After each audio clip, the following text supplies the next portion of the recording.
Around Dodge City and in the territory on West, there's just one way to handle the killers and the spoilers, and that's with a U.S. Marshal and the smell of Gunsmoke.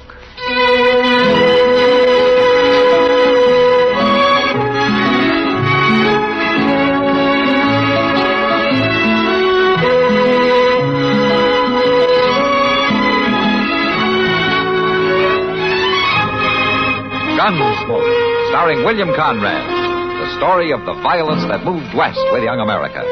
And the story of a man who moved with it. I'm that man. Matt Dillon, United States Marshal. The first man they look for and the last they want to meet. It's a chancy job, and it makes a man watchful. And a little lonely.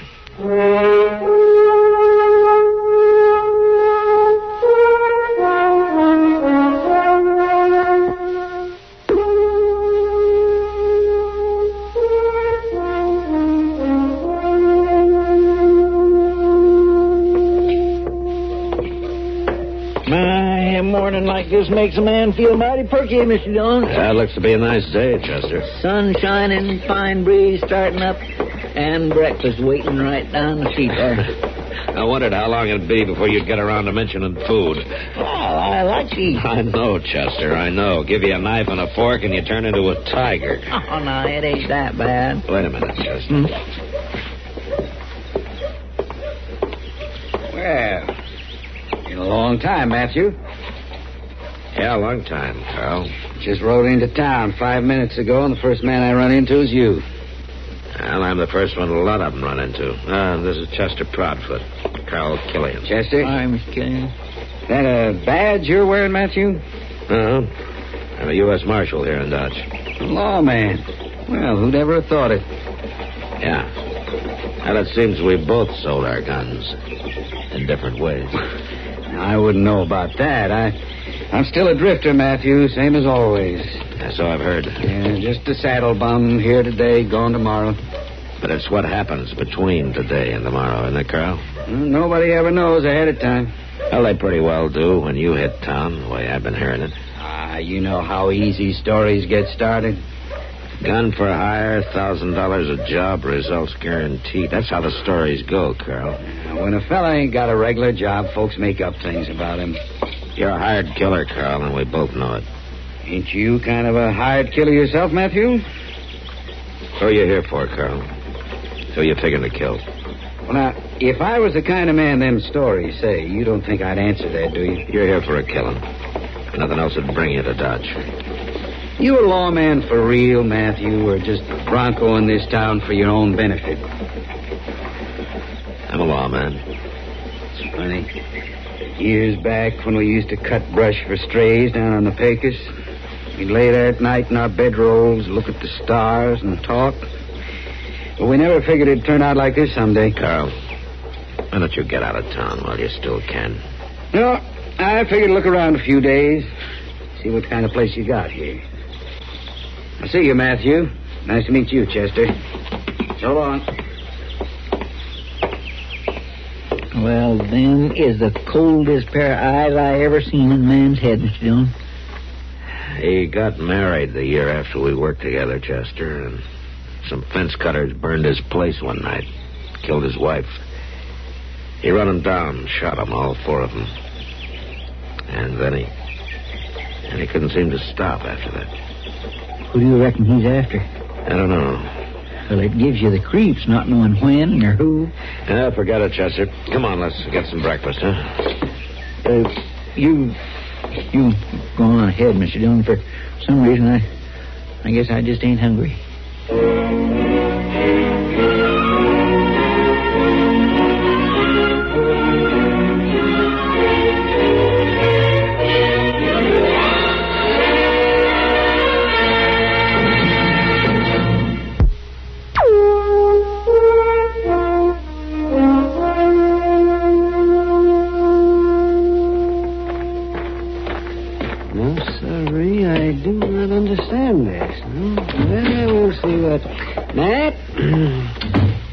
What's this friend of yours up to, anyhow? Huh?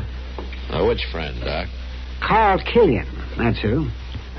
He's not a friend. Been a long time since he was. Why? What's he been doing? That's just it, nothing. He's not been doing one blessed thing. Well, then. Matt, everybody in town knows who he is and what he's here for. But they don't know who the mark's on. Why, it's got them so spooked they're ready to jump out of their skins whenever a door closes. Well, I can't do much about it, Doc, until he tips his hand some way. He hasn't committed any crime in Dodge, and he's not wanted anywhere else. And why isn't he wanted? And he always managed to goad his victims into making the first move, so it's self-defense. You got any idea who he's after? No. Well, there's 24 or more men around town who think they're the one. One of them may be right, Doc. Killian stopped in front of Wilbur Jonas's store window this morning, stood looking in there for a while. As soon as he left, Wilbur locked up and went home. And he's been sitting home there in this parlor ever since, with a shotgun across his knees. I doubt he's after Wilbur. But you don't know. One of you men the marshal? Yeah, I am. Come on in. Marshal, there's a man here in Dodge that's fixing to kill me. Oh? Oh, what's your name? Tex Bartow. This man calls himself Carl Killian. He's been hired to follow me here and do me in. Well, half the town thinks that same thing, Tex. Yeah, but I know. I seen him in Pueblo 2 weeks ago, and now he turns up here. Pueblo, huh? I got in some trouble there, Marshal. Not with the law. I was cleared. But I killed a man in a fight, and his friends swore they'd get me one way or another. How does Killian figure in it? He was there. He seen the fight. I didn't know who he was then, but I remember his face all right. And they hired him. I know they have. He ain't here just by accident. He might be right, Matt. If Killian was in Pueblo just before he came here, that must be where he was hired. Yeah, maybe.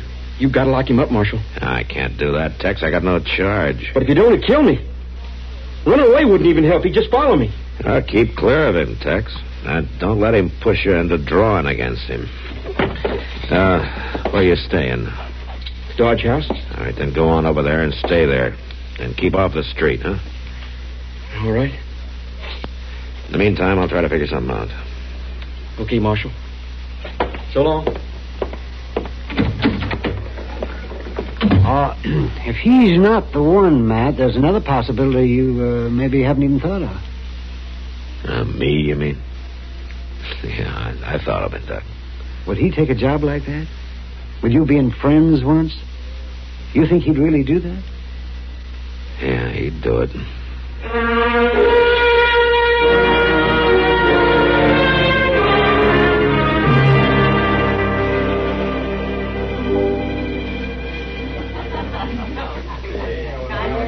Matt, if you don't run that man out of town, I might as well close up here and take a vacation.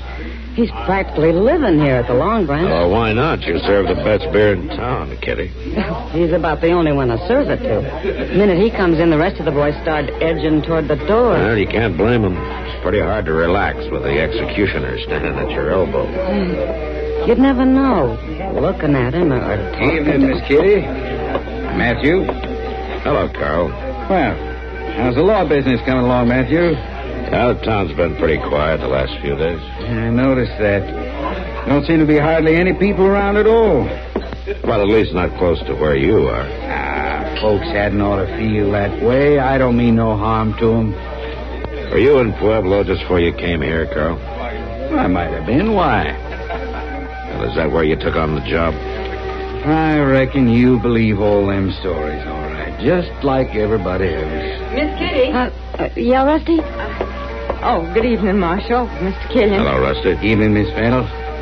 Excuse me for butting in, Miss Kitty, but Melba and Becky wondered if they could have the rest of the night off, seeing there's not much business anyhow. Sure. Tell me, go ahead. You see, Mr. Killian, you're ruining my business. I'll try to make up for it some right now if Miss Fennell will do me the honor of having a drink with me. Why, sure, I'd love to. Good. See you later, Matthew. Miss Kitty.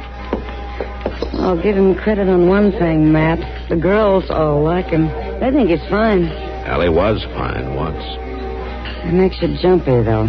The way he moves around, not saying much, but always watching. Well, it started some of the citizens thinking, all right. Well, everybody's guilty of something, Matt. I even catch myself wondering if I'm the one he's after. Yeah, that's not likely, Kitty.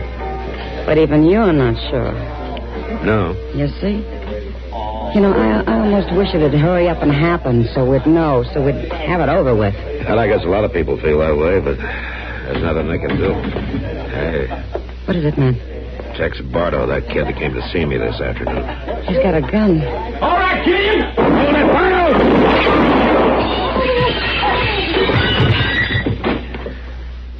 He tried to shoot Killian in the back. Yeah, tried is right.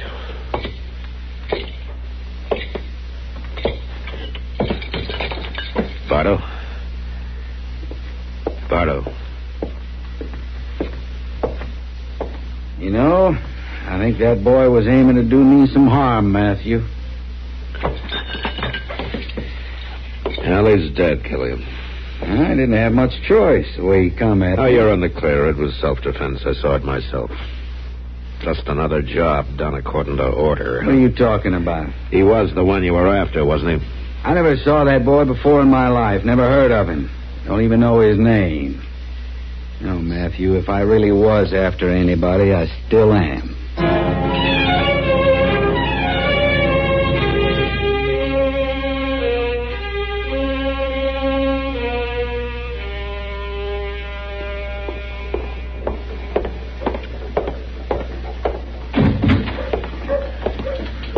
Evening, Mr. Dillon.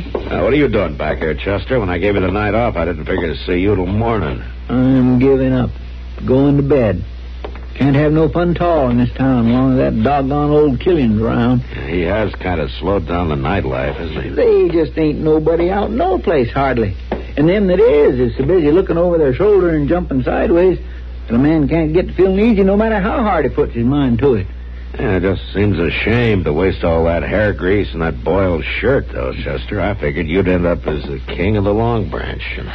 Well, now, that's another thing. You know that little old girl over at the Long Branch I've been kindly sweet-talking lately? Oh, Rusty Fennel? Yeah, well, now she can't see me for dust. She just keeps hanging around him all the time. That's not smart to get serious over a dance-hall girl anyway, Chester. Well, now, Rusty ain't just a common dance-hall girl, Mr. Dillon. She comes from a real good family. Oh, is that so? Well, yes, sir. Her papa and mama's dead, but she's got a rich uncle that's a very important man, and his health ain't too good neither the last couple of years. So that's why you're so interested in her, huh? I thought it was true love, Chester. Yeah, well, now, Mr. Dillon, I ain't one to always be thinking about money, but it sure don't hurt none to know that the only heirs is just her and her cousin in Pueblo. Pueblo? That's where her uncle and her cousin live. Why? What's the matter, Mr. Dillon? Chester, I think I'll drop over to the Long Branch and have a talk with Rusty. Well, she ain't there now. She left with that gall darn Killian.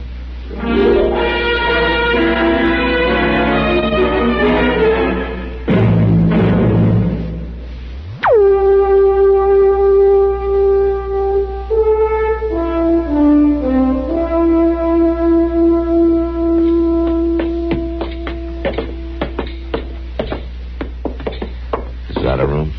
Yes, sir. Second door down the hall, the landlady said. All right, Chester, you wait here by the stairway. I'll see if she's come home. Yes, sir. It'd be better if I talked to her alone. All right, Mr. Dillon.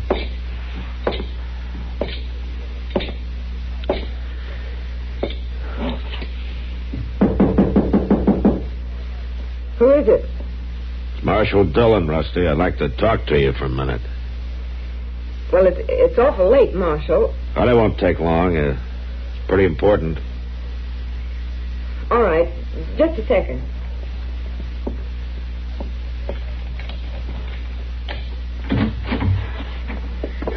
What is it, Marshal? Mind if I come in? I guess it's all right. Thanks. Please, don't mind the room. When a girl lives alone, she gets careless about throwing things around. That looks fine to me. What is it, Marshal? Is anything wrong? No, not exactly, or at least not yet. Rusty, I hear that you've been seeing quite a bit of Carl Killian the last couple of days. Yes, I guess maybe I have. I see. Well, I think he's nice. I think people are wrong about him. Rusty, how did you happen to meet him? Did he make a point of trying to get acquainted with you? Well, he came into the Long Branch a few times, and he talked to all the girls, but he Well, he seemed to like me the best. But... can't we talk about something else, Marshal? Killian's the reason I came here, Rusty. Well, come on over by the window. It's so hot in here. Oh? All right, sure. Here, let me open it for you. Thanks. This is better, isn't it? Yeah, that's fine.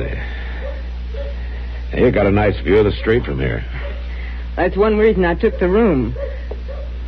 He's behind that screen in the corner. That's quite a street. Always something going on down there, any hour of the day or night. Yeah, I guess that's right.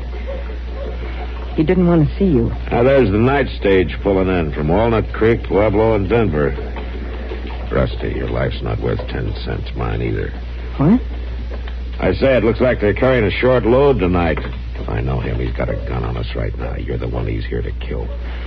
I don't believe you. Now, just take it easy. I'm going to jump his move. It's the only thing I can do. Now, just stand still.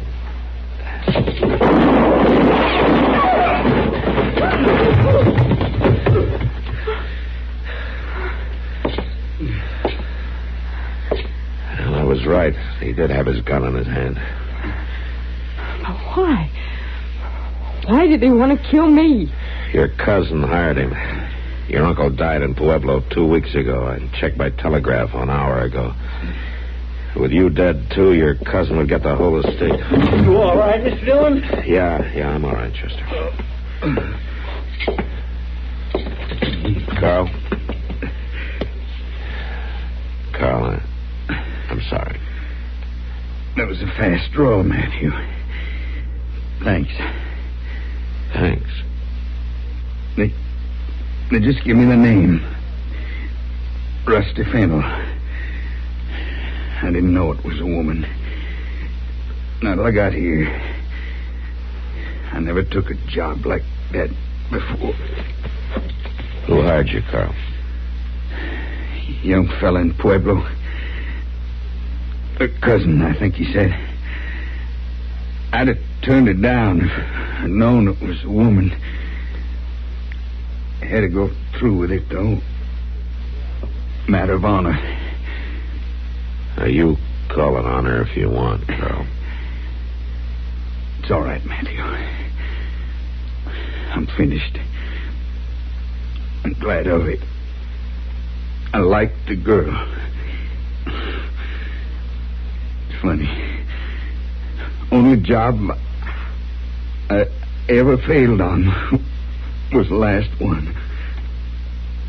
The only one that ever failed.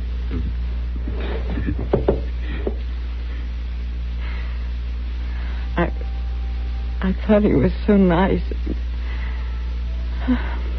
He was just waiting for a chance to kill me. Well, he'd had 4 days to do it, Rusty, and he hadn't tried. You know, sometimes a man can win by failing. And maybe he got just what he wanted.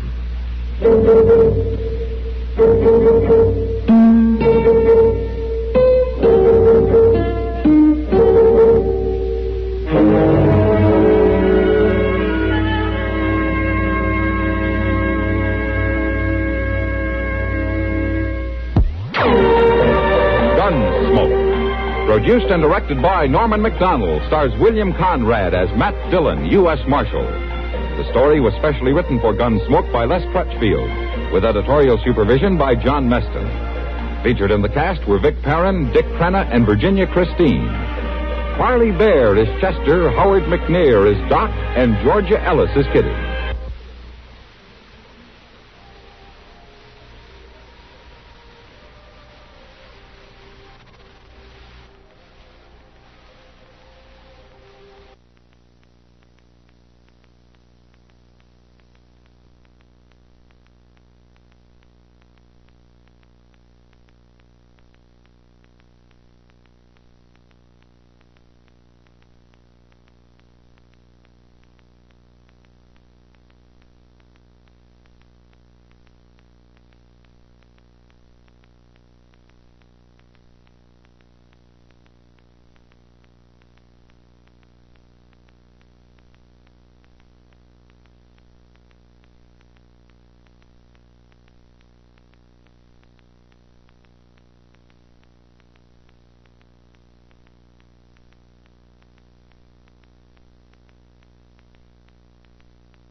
With you dead, too, your cousin would get the whole estate.